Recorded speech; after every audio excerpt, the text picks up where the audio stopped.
Hi friends, வணக்கம். இது தண்ணீர் தேசம் பகுதி 4. படகு பழுதாகி 3 சூரியன்கள் தொலைந்து விட்டது, 3 நிலவுகள் விழுந்து விட்டது. ஆனா அவர்களின் கண்ணு கெட்டிய மட்டும் கப்பலோ படகோ தட்டுப்படல. மேலே ஏற்றிய தேசிய கொடி கூட பறந்து பறந்து படுத்து விட்டது. அபாய கொடியான லுங்கி அவிழ்ந்து கொண்டது. பீப்பாயிலும் அவர்கள் உடம்பிலும் தண்ணீர் குறைந்து கொண்டே வந்தது. உணவைப் போலவே உரையாடலும் மெல்ல மெல்ல சுருங்கிவிட்டது. பார்வைகளால் மட்டுமே ஒருவரை ஒருவர் நலம் கேட்டுக்கொண்ட ஊமை வாழ்க்கை அங்கே தொடங்கிவிட்டது. அசைந்தால் சக்தி செலவாகும் என கலைவண்ணன் மடியில் சலனமின்றி கிடந்தாள் தமிழ் ரோஜா. அவள் தங்கத்தோல் மங்கத் தொடங்கிவிட்டாலும் அவள் முகத்தில் மட்டும் தைரிய ரேகைகள். அவள் நெற்றியில் புறப்பட்ட அவன் சுட்டுவிரல் புருவ மத்தியிலும் மூக்கின் பள்ளத்தாக்கிலும் மூக்கின் சிகரத்திலும் பயணப்பட்டு மேலுதட்டில் குதித்து கீழுதட்டில் தாவி நாடி பள்ளம் விட்டு நகர்ந்து அவள் பிஞ்சு கழுத்தில் பிரயாணம் முடித்து சற்றே யோசித்து சட்டென்று நின்றது. அதற்கு மேலும் எதிர்பார்த்தவள் விரலின் வேலை நிறுத்தம் உணர்ந்து விழித்து கொண்டாள். தமிழ், அடியே தமிழ், என் உயிரின் திடப்பொருளே, இந்த பிரபஞ்சத்தின் என் பங்கே, உனக்குத்தான் என் மேல் எத்தனை ஆசை. கடல் வீழ்ந்தான் காதலன் என்று கண்டதும் நீ தன்னை மறந்தாய், தன் நாமம் கேட்டாய், தண்ணீர் பயம் களைந்தாய், நீச்சல் தெரியாதென்பதை நினைவிலிருந்து அழித்தாய். எப்படி அடி குதித்தாய் என் இரண்டாம் உயிரே. காவிரி கொண்டு போன ஆட்டநந்தியை மீட்க ஆதிமந்தி கூட வெள்ளத்தில் விழவில்லை. கரையில் நின்று அழுதுதான் காவியை கரைக்க வைத்தாள். நீயோ கடல் குதித்தல்லவா காதலனை மீட்க நினைத்தாய். எப்போது என்னுயிர் காக்க நீ தண்ணீரில் குதித்தாயோ அப்போதே நாம் சாவென்ற சம்பவத்தை தாண்டிவிட்டோம். 5 பூதங்கள் தந்த இந்த உடலை நாளை 5 பூதங்களும் பிரித்தெடுத்துக் கொள்ளலாம். ஆனால் மரணம் என்ற பௌதிக சம்பவத்தால் நாம் மறிக்கப் போவதில்லை. சூரியன் சுடரும் வரை அதன் ஏதாவது ஒரு கிரணத்தில் நம் கண்ணொளி கலந்திருக்கும். காற்றின் சுழற்சியில் நாம் விட்டுவிட்டு போகும் சுவாசம் இழைந்திருக்கும். அந்த நிலப்பரப்பில் நாம் பதித்த சுவடுகளை காற்றின் கரங்கள் அழித்து விட்டாலும் நம் உள்ளங்கால்களின் உஷ்ணத்தை அது பத்திரமாகவே பாதுகாத்து வைத்திருக்கும். காதல் என்ற அருவத்தின் உருவங்கள் நாம், தடயங்கள் அழியலாம், தத்துவங்கள் அழிவதில்லை. அவன் பேசிக்கொண்டே இருக்க, அந்த பேச்சு பாடகனை அவள் கேட்டுக்கொண்டே இருக்க, வீசிக்கொண்டே இருக்கும் காற்றோசை மட்டும் அவனை ஆம் ஆம் என்று வழிமொழிந்தது. இன்னொரு மோசமான இரவும் முடிந்தது. லுங்கிக்குள் கூட்டுப்புழுக்களாய் அங்கங்கே சிதறி கிடந்தனர் மீனவர்கள். எழுந்திருங்கள், தயவு செய்து எல்லோரும் எழுந்திருங்கள். என்ன இது வித்தியாச விடியல்? யார் குரல் இது? புரண்டு படுத்து சோம்பல் முறித்தவர்கள் ஒரு கண் திறந்து பார்த்தார்கள். இது என்ன? தேநீர் கோப்பைகளோடு ஒரு தேவதை. எல்லோரும் சோர்வு துடைத்து சுறுசுறுப்பானார்கள். அம்மா, நீ அம்மா? ஆச்சரியம் காட்டினார்கள். நானே தயாரித்தேன். எல்லோருக்கும் தேநீரை அவளே நீட்டினாள். பாண்டியும் இசக்கியும் கண்களை கசக்கி கசக்கி பார்த்தார்கள். வாங்கிக் கொள்ளுங்கள், நானும் உங்கள் வாழ்க்கைக்கு தயாராகிவிட்டேன். தேநீர் கருத்திருந்தது. அவள் சிரிப்பு பால் கலந்தது. கலைவண்ணன் கைத்தட்டினான். வா, வாழ்க்கைக்குள் இப்படி வா. இடி மழை இரண்டுமே வாழ்க்கை. மலைக்கு வாய் திறக்கும் பூமி இடியை ஏற்க மாட்டேன் என்றால் எப்படி? தமிழ், இதுதான் சரி. இப்போதுதான் நீ மனிதராசியில் சேருகிறாய். கொடு உன் தேநீரை. அது விஷமாயிருந்தாலும் குடித்து விடுகிறேன். நான் விழுந்தால் கடல் நீர் குடிநீராகும் என்றீர்கள். நான் தயாரித்தால் விஷம் கூட அமுதமாகாதா? அமுதத்தின் நிறம் கருப்பல்ல. அவன் குடித்தான். அவள் சிரித்தாள். சிரிப்பு மட்டுமே ருசியா இருந்தது. அது 4ஆம் பகல். ஒரு படகும் தெரியவில்லை. கட்டுமரங்களும் தட்டுப்படவில்லை. கப்பலின் அடையாளமாய் அவர்களின் தலைக்கு மேலே இருந்த வானத்தில் ஒரு புகைக்கோடு கூட விழவில்லை. அவ்வப்போது சிறகடிக்கும் பறவை கூட்டங்கள் மட்டுமே ஏதோ ஒரு நம்பிக்கையை எழுதி போயின. வானத்தில் திட்டுத்திட்டாய் மேகங்கள், படகில் திட்டுத்திட்டாய் சோகங்கள். நாம் என்ன துரோகம் செய்தோம்? இந்த கடலுக்கு நம்மேல் கருணை இல்லையா? தமிழ் ரோஜா இளைத்த குரலில் பேசினாள். 5 கண்டங்களுக்கே கருணை காட்டும் கடல் நம் 6 பேருக்கு கருணை காட்டாதா? பொறு தோழி, பொறு. கண்டங்களுக்கு கருணையா? ஆமாம், கடலடியில் 2 நீரோட்டங்கள். ஒன்று வெப்ப நீரோட்டம், இன்னொன்று குளிர் நீரோட்டம். கடலின் வெப்ப நீரோட்டம் தான் ஸ்வீடன், நார்வே போன்ற நாடுகளை கொஞ்சம் சூடுபடுத்தி வைத்திருக்கிறது. இல்லையென்றால் கிரீன்லாண்டை போல அந்த நாடுகளும் பனிப்பாலைகளாய் இருந்திருக்கும். கடல் வெறும் கடல் அல்ல, கருணை கடல். அது இன்னொரு கருணையும் புரிகிறது. பூமியின் தட்ப வெப்பத்தை வாங்கி பகிர்ந்தளிக்கும் வங்கி அது. பூமத்திய ரேகைக்கு அருகில் கிடைக்கும் வெப்பத்தை துருவ பிரதேசங்களுக்கும், துருவ பிரதேசங்களின் குளிரை பூமத்திய ரேகை பிரதேசங்களுக்கும் எடுத்துச் செல்கிறது. இத்தனை வேலை செய்யும் கடலுக்கு நமக்கு ஒரு படகு மட்டும் அனுப்ப தெரியாதா? அவள் சுருதி குறைந்து பேசினாள். அதுவரை அமைதி காத்த படகின் முன்விளிம்பில் உச்சக்குரல் ஒன்று ஓங்கி ஒலித்தது. என் பங்கு மட்டும் ஏன் குறைகிறது? இது என்ன மிச்சச்சோரா, எச்சில் சோரா? நீ கொடுக்கும் குழம்புக்கு 10 பருக்கை நனைக்கவே போதாது. இதை சாப்பிடுவதை விட சாப்பிடாமலே இருக்கலாம். எட்டி பார்த்தார்கள். இசக்கி. இருவரும் முன்விளிம்பு நோக்கி முன்னேறினார்கள். சற்றே மௌனம் சாதித்த சலீம் வாய் திறந்தான். நாம் விரும்பினாலும் விரும்பாவிட்டாலும் நாளை முதல் சாப்பிட முடியாது. இன்னும் இருப்பது 1/2 கிலோ அரிசிதான், 20 லிட்டர் தண்ணீர் தான். என்ன செய்யலாம்? நீங்களே சொல்லுங்கள். அது எல்லோரும் எதிர்பார்த்ததுதான். எதிர்பார்த்து வந்தால் என்ன, எதிர்பாராமல் வந்தால் என்ன? இடி இடிதான். என்ன செய்யலாம்? ஒரு முடிவுக்கு வந்த பிறகு பாண்டி அந்த மௌனத்தில் கல்லெறிந்தான். சொல்லுகிறேன் கேளுங்கள். அந்த 1/2 கிலோ அரிசியை சோறாக்கி விடலாம். ஆனால் அந்த சோற்றை யாரும் சாப்பிடாமல் நீரூற்றி வைக்கலாம். அந்த கஞ்சி தண்ணீர் தான் நம் உணவு. ஆளுக்கு 1/2 டம்ளர். சோற்றில் நீர் குறைய குறைய நீர் மட்டும் ஊற்றிக்கொண்டே இருக்கலாம். என்ன சொல்லுகிறீர்கள்? மீண்டும் அங்கே மௌனம் நிலவியது. அந்த மௌனம் என்பது சம்மதமில்லை. ஆனால் சம்மதிக்காதிருப்பது அங்கே சாத்தியமில்லை. கொஞ்ச நேரத்தில் அவர்களின் 1/2 கிலோ நம்பிக்கை உலையில் கொதிக்கத் தொடங்கியது. அன்று நள்ளிரவில் தேய்பிறை நிலவின் அழும் வெளிச்சத்தில் தூக்கம் வராமல் புரண்ட ஓர் உருவம் மட்டும் மெல்ல எழுந்தது. உறங்கும் உருவங்களை உறுதி செய்து கொண்டு பூனையின் பாதங்களால் நடந்தது. சமையல் அறையில் நுழைந்து கஞ்சிப்பானையில் கைவிட்டது. அவ்வளவுதான். திருட்டு நாயே! இன்னொரு உருவம் அதை பார்த்து பிடித்து கடல் கிளிய கத்தியது. இந்த மண் யாருக்கு சொந்தம் என்ற கேள்வி எழும் வரைக்கும் பூகோள படத்தில் அடித்தல்கள் இல்லை, திருத்தல்கள் இல்லை. வறுமை என்னும் ஒரு தத்துவம் செயற்கையாக சிருஷ்டிக்கப்படும் வரை சரித்திரத்தின் முகத்தில் தழும்புகள் இல்லை.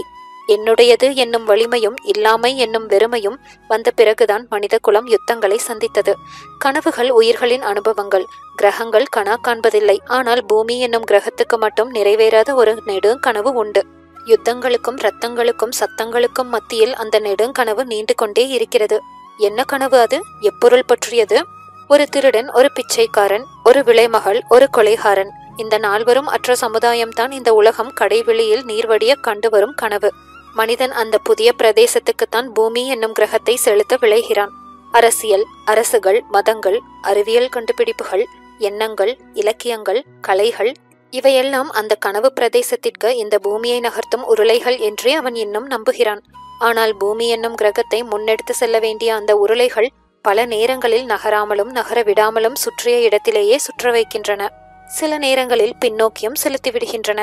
எனவே களையப்பட வேண்டிய திருடனும் பிச்சைக்காரனும் விலைமகளும் கொலைகாரனும் மாறுவேஷத்தில் வாழ்ந்து கொண்டே இருக்கிறார்கள்.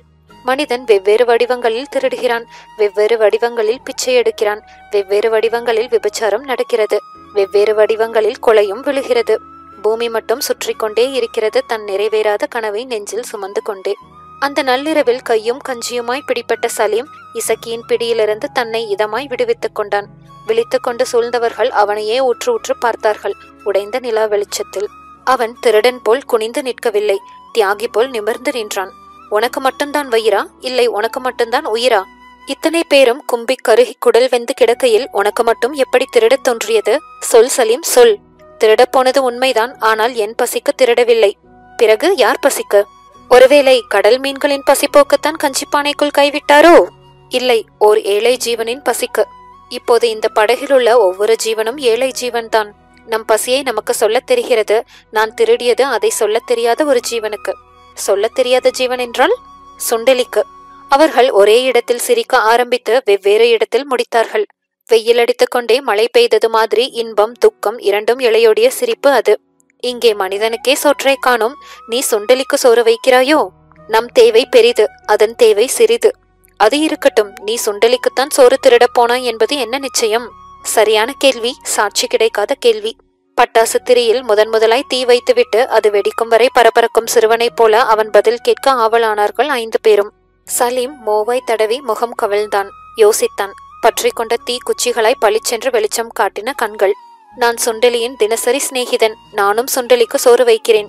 நீங்களும் சோறு வையுங்கள். யார் வைத்த கவலத்தை சுண்டெலி வந்து உண்டு செல்கிறது பார்ப்போம்.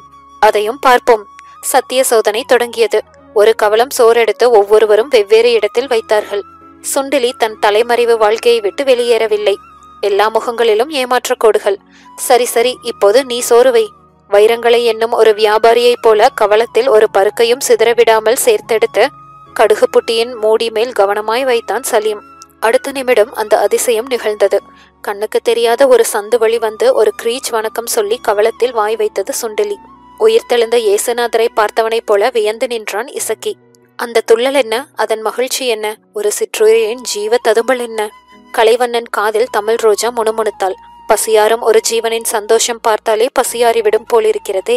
பாரதி, மகாகவி, உன் செல்ல அனுமதியோடு உன் கவிதையில் ஒரு சின்ன திருத்தம். அனுமதிப்பாயா? வயிற்றுக்கு சோறிட வேண்டும் இங்கு வாழும் மனிதருக்கெல்லாம் என்றாய். அந்த 6ஆம் சீரில் மட்டும் உனக்கு வருத்தம் வராமல் ஒரு திருத்தம் செய்வோமா? வயிற்றுக்கு சோறிட வேண்டும் இங்கு வாழும் உயிர்களுக்கெல்லாம். சம்மதமா? ஓர விழி கசிந்தபடி ஓர் ஓரமாய் நின்றான் சலீம். எங்களை மன்னித்து விடு சலீம். 5 மொழியை ஒருவன் பேசினான். உறக்கம் துரத்தும் இரவுகள், உடம்பு எரிக்கும் பகல்கள், இரைப்பை சுருக்கும் பசி, இதயம் அறுக்கும் வெறுமை, 3 டம்ளர் கஞ்சி தண்ணீரில் 6 ஜீவன்கள். படகை போலவே ஒரே இடத்தில் நின்று போன வாழ்க்கை. நடக்கவும் சக்தி இல்லாமல் நலிந்து சாயத் தொடங்கிய உடல்கள். ஒரே ஒரு படகு கூட இந்த கடலின் வெள்ளை கொடு கிழிக்காதா? வங்காள விரிகுடாவில் கப்பல் போகக்கூடாதென்று கட்டளையா? ஓர் 6 பேரை காணோம் என்று தமிழ்நாட்டின் ஜனத்தொகை இன்னும் கவலைப்படவில்லையா? விடியாத இரவை பார்த்து சூரியன் செத்துவிட்டானா என்று தனிப்பாட்டில் ஒரு தமிழச்சி புலம்பினாளே. அப்படி அங்கே பூகம்பம் நேர்ந்து பூமி புரண்டு புதைந்து விட்டதா? ஒருவேளை சவப்பெட்டிக்கு வாங்கிய மரத்தில் இந்த படகு தயாரிக்கப்பட்டு விட்டதா? அழுத பிள்ளைக்குதான் பாலா? அபய குரல் கொடுத்தால்தான் உதவியா? சரி, கத்துவோம் என்று முடிவெடுத்தார்கள். பரதன் ஏறினான் பாய்மரத்தட்டில். ஐயா, உதவிக்கு வருவீர்களா? படகு பழுது. ஐயா, உதவிக்கு வருவீர்களா? படகு பழுது. 3ஆம் முறை குரல் எடுக்க முடியவில்லை. தொண்டையின் கடைசி ஈரம் வற்றிவிட்டது. அடுத்து இசக்கி ஏறினான். ஒரு கரத்தால் காது பொத்தி ஓங்கி கத்தினான். அதற்கு மேல் அவனுக்கும் சக்தி இல்லை. வயிற்றை பிடித்து கொண்டு இறங்கிவிட்டான். சலீம், நீ போ. அவன் கத்தி கத்தி பார்த்தான். சத்தமே வரவில்லை. அவன் நாவிலிருந்த எச்சிலை கடல் காற்று குடித்துவிட்டு போய்விட்டது. அடுத்து பலங்கொண்ட மட்டும் பாண்டி கத்தினான். எந்த திசையிலும் எதிரொலி இல்லை. போங்கள், உயிருக்கு குரல் கொடுங்கள். தமிழ் கலைவண்ணனை அனுப்பினாள். கலைவண்ணனும் கத்தி பார்த்தான். அவன் குரல் காற்றில் குதித்து தற்கொலை செய்ததுதான் மிச்சம். தமிழ், நீ வா. வேண்டாம், தங்கை கத்த வேண்டாம். பாண்டி தடுத்தான். ஏன்? சேவல் கூவி விடியாத பொழுது குயில் கூவியா விடிய போகிறது? தமிழ் சினந்தாள். இல்லை, இது எனக்கு நீங்கள் காட்டும் சலுகை இல்லை, அவமரியாதை. நானும் கத்துவேன். தட்டு தடுமாறி ஏறினாள். பாய்மரத்தையும் வயிற்றையும் பிடித்துக்கொண்டு கத்தினாள். அந்த குரல் படகை கூட தாண்டவில்லை. கலைவண்ணன் அவளை கைத்தாங்களாய் இறக்கினான். கத்திய களைப்பு, வறண்ட தொண்டை அன்றைய பங்கை பிரித்து கொள்ள அவசரமானார்கள். கஞ்சிப்பானையில் கூடினார்கள். கஞ்சிப்பானை திறந்து கிடந்தது. ஏன்? எப்படி? சுண்டெலிக்கு சோறு வைத்த பரபரப்பில் அதை மூடி வைப்பது மறந்துவிட்டது. உள்ளே பார்த்தால் அவர்களின் அமுதத்தில் 2 கரப்பான் பூச்சிகள் இறந்து கிடந்தன. அது அவர்கள் வயிற்றில் விழுந்த கடைசி இடி. பீப்பாய் திறந்தார்கள். அவர்கள் தாகத்தின் கடைசி தவணை ஆளுக்கு 1/2 டம்ளராய் ஆழத்தில் சிரித்தது. இரவு. எலி கடித்த ரொட்டியாய் வடிவிழந்த நிலா. 4 திசையிலும் சிதறி கிடக்கும் நட்சத்திர பருக்கைகள். மீனவர் நால்வரும் தூங்கிப் போயினர். மீன்விழி மங்கை தூங்கவில்லை. உறங்கிவிட்டீர்களா? இல்லை. கண்கள் இமைத்துக் கொண்டிருக்கும் போது உறங்க முடியுமா? புரியவில்லை. என் கண்ணே நீதானே. நீ விழித்து கிடக்கையில் என்னால் எப்படி உறங்க முடியும்? நாளைக்கு மரணம் என்றாலும் இன்று வரைக்கும் கவிதை பேசுவீர்கள் போலிருக்கிறதே. ஆமாம், மரணத்தை வரவேற்க கவிதைகள் வேண்டாமா? போதும் போதும். நாளை பொழுதாவது நம் பொழுதாக விடியுமா? நாளை பொழுது நம் பொழுதோ இல்லையோ, ஆனால் உன் பொழுது. என் பொழுதா? ஆமாம், விடிந்தால் உன் பிறந்த நாள். அப்படியா என்று ஆச்சரியம் காட்டியவள், நான் தேதி பார்ப்பதை நிறுத்திவிட்டேன் என்றாள். ஏன் என்றான். கோமாவில் கிடப்பவனுக்கு தேதி எதற்கு? அவநம்பிக்கை அடையாதே. நாளை உன் பிறந்த நாள். ஒரு நல்ல செய்தி வரலாம். வருமா? வராவிட்டாலும் பரவாயில்லை. நீ பூமிக்கு வந்ததே ஒரு நல்ல செய்திதானே. எனக்கு என்ன பிறந்த நாள் பரிசு தருவீர்கள்? பொறுத்திருந்து பார். சூரியன் தாம்பூலம் போட்டு வெளியேற தயாரான போது அவள் கன்னத்திலும் காதுகளிலும் சுட்டுவிரல் கோலமிட்டு எழுப்பினான். தமிழ், உனக்கு என் பிறந்த நாள் வாழ்த்துக்கள். என்ன பரிசு தருவீர்கள்? அவள் விழிக்காமல் புரண்டபடி வினவினாள். இதோ. அவள் விழித்து பார்த்தாள். அவன் கையில் 1/2 டம்ளர் தண்ணீர். நேற்று பருகாமல் வைத்திருந்த அவன் பங்கு. அவள் உணர்ச்சி வசமானாள். பரவசப்பட்டு பாய்ந்தெழுந்து அவன் தோளை கட்டினாள். அந்த வேகத்தில் தவறி விழுந்து டம்ளர் உருண்டது. தண்ணீர் சிதறியது. அது 9ஆம் நாள். இதய துடிப்பு குறையத் தொடங்கும் 2ஆம் வாரம். தண்ணீர் குறைய குறைய உயிர் தாமரை உலரும் காலம். ஒரு மனிதன் தண்ணீர் இல்லாமல் ஈரப்பதம் இல்லாத பாலைவனத்தில் 2 நாள் இருக்கலாம். ஈரப்பதமுள்ள கடலில் 7 நாள் வரை பொறுக்கலாம். ஆனால் அது 9ஆம் நாள். காலக்கெடு முடிந்துவிட்டது. எச்சில் சுரப்பி வறண்டு விட்டது. தார்ச்சாலையில் அசைவற்று கிடக்கும் செத்த பிராணியாய் உள்ளன்னத்தில் ஒட்டி கொண்டது நாக்கு. சூரியன் வந்து வந்து போனால் என்ன, விடியல் மட்டும் வரவே இல்லையே. இன்னும் சொல்ல போனால் இரவு கூட கொஞ்சம் இதமாய் இருக்கிறது. விடிந்தால்தான் பயமாய் இருக்கிறது. சாரமற்ற இந்த வாழ்க்கையை சகிப்பதெப்படி? கடல் காற்றின் ஒரே மாதிரியான ஓசை, காது மடலடியில் படியும் உப்பு பிசுபிசுப்பு, கொஞ்சம் கொஞ்சமாய் எடையிழக்கும் உடல்கள், உடம்பின் ஏதோ ஒரு துவாரத்தின் வழியே உயிர் பகுதி பகுதியாய் வெளியேறுவதாய் ஒரு பயம், மோகனமாய் தொடங்கி முகாரியாய் நிறம் மாறிய தலக் தலக் அலை சத்தம். நரகத்தை உருவகித்தவன் அது கடலுக்கு மத்தியில்தான் கட்டப்பட்டிருக்கிறது என்று ஏன் கற்பனை செய்யவில்லை? இதுதான் நரகம், இதுதான் மரணத்தின் முன்னோட்டம். இந்த நிமிஷத்தின் முதல் தேவை தண்ணீர்தான். சுருங்கிக் கொண்டிருக்கும் உயிரை சில மில்லிமீட்டர்களாவது விரிய வைப்பது தண்ணீர் மட்டும்தான். மீனவர் சற்றே தாங்குவர். அவை உழைத்த தேகங்கள். தமிழ் ரோஜா தாங்குவாளோ? அது செம்பருத்தி பூக்களையும் செண்பக பூக்களையும் செதுக்கி செதுக்கி இழைத்த தேகம். கிரேக்க சிற்பம் போல் பளபளத்த பருவமகள். மொஹஞ்சதரோ ஓவியம் போல் முகம் சிதைந்து போனாலே. மீனுக்கு கொண்டு வந்த பனிக்கட்டி இருந்திருந்தாலும் ஊனுக்கும் உயிருக்கும் கொஞ்சம் நீர் வார்த்திருக்கலாம். ஆனால் கலக்கத்தில் உள்ளறை கதவு திறந்து கிடந்ததில் உஷ்ணக்காற்று உள்நுழைந்து பனிக்கட்டிகளை அளவைத்துவிட்டு போய்விட்டது. என்ன வழி? உறைந்த கடல் நீரில் உப்பிருக்காதாமே, அதை உறைய வைத்து பருகலாமா? ஐயோ, கடல் நீர் உறைய இது வடதுருவம் அல்லவே. இனி இருக்கும் ஒரே ஒரு எதிர்பார்ப்பு வானம்தான். இருக்கும் ஒரே ஒரு நம்பிக்கை ஓரிடத்தில் குவிந்ததை அள்ளி ஊருக்கு பகிர்ந்தளிக்கும் காம்ரேட் மேகம்தான். திட்டு திட்டாய் மிதக்கும் மேகங்களே, நீங்களும் நாங்களும் ஒரே ஜாதிதான். ஆமாம், இருவருமே விட்டு புறப்பட்ட விலாசம் தப்பியவர்கள். கொள்ளை கொள்ளையாய் மிதக்கும் வெள்ளை மேகங்களே, எங்களுக்காக கொஞ்சம் கருப்பாகுங்களேன். உண்டு வாழுமாமே சாதக பட்சிகள், நாங்களும் இப்போது சாதக பட்சிகளே.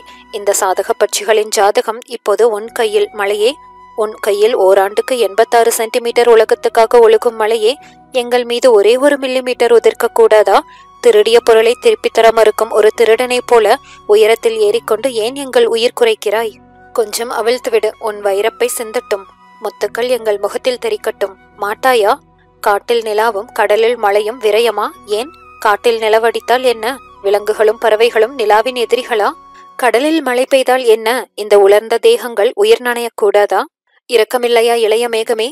யாராவது ஒரு விஞ்ஞான தேவதை வந்து உன் மீது சில்வர் அயோடைட் தெளித்தால்தான் சில்லென்ற சிரிப்பாயா? காற்று வந்து மண்ணை சுரண்டாமல் இருக்க மழை வேண்டுமாமி? மரணம் வந்து எங்கள் உயிரை சுரண்டாமல் இருக்கவும் இப்போது மழைதான் தேவை. அவர்கள் மானசீகமாக யாசித்தார்கள். என்ன செய்வது? காது கேட்காது வானத்திற்கு, கண் தெரியாது மேகத்திற்கு. கடல் அமைதியாய்த்தான் இருந்தது. கரையில் ஒரு புயல் அடித்தது. அந்த புயலின் பெயர் அகத்தியர், தமிழ் ரோஜாவின் தந்தை. தன் எதிர்கால செலவு பட்டியலை எண்ணி கிடந்த போதுதான் தமிழ் ரோஜா அவர் ஞாபகங்களில் மின்னி மறைந்தாள். ஓ, என்னவானாள் என் மகள்? வாரத்தில் ஒரு நாள் மட்டும் சலவை சட்டை அணிந்து கொள்ளும் ஒரு பழைய தமிழ் வாத்தியாரை போல அந்த வாரத்தில் அன்றுதான் மகளை நினைத்தார் அகத்தியர். அது ஒன்றும் அதிசயமல்ல. முன்பெல்லாம் அவர் அனுமதியோடு இருவரும் விடை கொள்வார்கள். சில நாள் சென்று திரும்புவார்கள். அப்போதெல்லாம் அவர் கொண்ட வருத்தம் 3 நாட்களாக தன் மகளை காணவில்லையே என்பதல்ல, தன் மகளின் முகத்தில் முத்தத்தின் அடையாளங்கள் காணவில்லையே என்பதுதான். இத்தனை நாள் இல்லாமல் போனது இதுவே முதல் முறை. அவர் மீசையில் தோன்றிய நரைகளைப் போலவே மனதிலும் அங்கங்கே அச்சரேகைகள். சுழற்றினார். பத்திரிகை அலுவலகம். கலைவண்ணன் இல்லை. சுழற்றினார். பல்கலைக்கழகம். தமிழ் ரோஜா இல்லை. சின்ன சந்தேகக்கோடு சீனத்து பெருஞ்சுவரானது. செய்வது? காவல்துறைக்கு எப்போதும் அவர் தூரத்து உறவினர். பல காக்கிச் சட்டைகளுக்கெல்லாம் அவர்தான் கஞ்சி உபயம். அடுத்த 10ஆம் நிமிடத்தில் 5-6 ஜோடி பூட்ஸ் கால்கள் அழகிய கிரானைட் படிகளை அழுக்காக்கின. சற்று நேரத்தில் செய்திகள் பறக்க, அங்கங்கே தீப்பிடிக்க, ராயபுரம் காவல் நிலையத்தில் உண்மையின் மங்கிய கைரேகைகள் பதிவாக அகத்தியர் கண்களுக்கு ஒரு மெல்லிய நம்பிக்கை பிறந்தது. கரையிலிருந்த அவருக்கு மட்டுமல்ல, கடலில் சிக்கிய ஜீவன்களுக்கும் ஒரு தூரத்து நம்பிக்கை வானத்தில் தெரிந்தது. உடம்பு நிற்பது உயிரின் தளத்தில், உயிர் நிற்பது நம்பிக்கை பலத்தில். அந்த நம்பிக்கை அவர்களை கைவிடவில்லை. பரதன் தான் முதலில் அதை பார்த்தான். அதோ தன் உயிரையெல்லாம் உருட்டி சுட்டு விரலில் திரட்டி அவன் காட்டிய திசையில் ஓர் இருண்ட மேகத்தீவு திரண்டு நின்றது தென்கிழக்கே. ஓ, கருணையின் நிறம் கருப்பு. சூரியன் கூட அதன் மீது சுல்லென்று அடிக்கவில்லை. ஒரு மார்கழி மாதத்து மாலையில் அருகம்புல் மேய்ந்து திரும்பும் ஒரு தாய் பசுவின் கொளுத்த காம்பாய் அந்த மேகம் செழித்து நின்றது. ஒரு தென்றல் கன்று வாய் வைத்தால் போதும், திமுதிமுவென்று சொரிந்துவிடும் போல் இருந்தது. சிந்தி விழப்போகும் அந்த மேகம் இந்த வேளை இங்கு வருமா? வாராது. காற்று அவர்களுக்கு மேகத்தை அழைத்து வரும் திசையில் வீசவில்லை. அந்த மேகம் இருக்கும் தென்கிழக்கை நோக்கித்தான் காற்று வீசுகிறது. அந்த மேகம் உடைந்து விழும் நேரத்தில் அதை அடைந்து விட்டால் இருக்கும் பாத்திரத்தில் சிதறும் உயிர்த்துளிகளை சேமித்துக் கொள்ளலாமே. சரி சரி, எப்படி அடைவது? அதோ அதோ எட்டிவிடும் தூரத்தில் வானம், தொட்டுவிடும் தூரத்தில் மேகம். கலைவண்ணன் கண்ணில் ஒரு மின்னல். பாண்டி, பரதன், பாய்மரம் செய்வோமா? பாய்மரம்? பாய்மரம் செய்தால் பசி தீருமா? இசக்கி. பசி தீருமோ இல்லையோ, தாகம் தீரலாம். அதோ பாருங்கள், ஒரு தாய் மேகம். நல்ல வாய்ப்பு நமக்கு. காற்றும் அதை நோக்கி, நீரோட்டமும் அதை நோக்கி. பாய்மரம் மட்டும் கட்டிவிட்டால் பயணம் கொள்ளலாம். முயற்சிதான் முன்னேற்றம். என்ன சொல்லுகிறீர்கள்? கடலின் அடிமைகளாய் சாவதை விட கடலின் வேட்டைக்காரர்களாய் சாவோமே. சரி, அதுதான் சரி. தமிழ் ரோஜா ஒளிமொழிந்தாள். அடுத்த 5வது நிமிடத்தில் ஒரு பாய்மரம் அங்கே பிரசவமானது. தளத்தின் மேற்கூரை கழற்றி அதை சௌகரியமாய் சாய்த்து அதன் ஓரங்களில் களிகள் நட்டு ஆணிகள் அரைந்து அந்த களிகளில் லுங்கிகள், போர்வைகள், தார்பாய் கட்டி வீணையின் தந்திகளாய் இழுத்து நிறுத்தி பரபரவென்று பாய்மரம் தயாரித்து நங்கூரம் களைய பாய்மரத்தில் மோதிய காற்று விசுக்கென்று நகர்த்தியது விசைப்படகை. எல்லோரும் கலகலவென்று ஒலி செய்து கைத்தட்டினார்கள். ஆஹா, அதுவரை செத்து கிடந்த வாழ்க்கை ஜிவ்வென்று சிறகடித்ததா?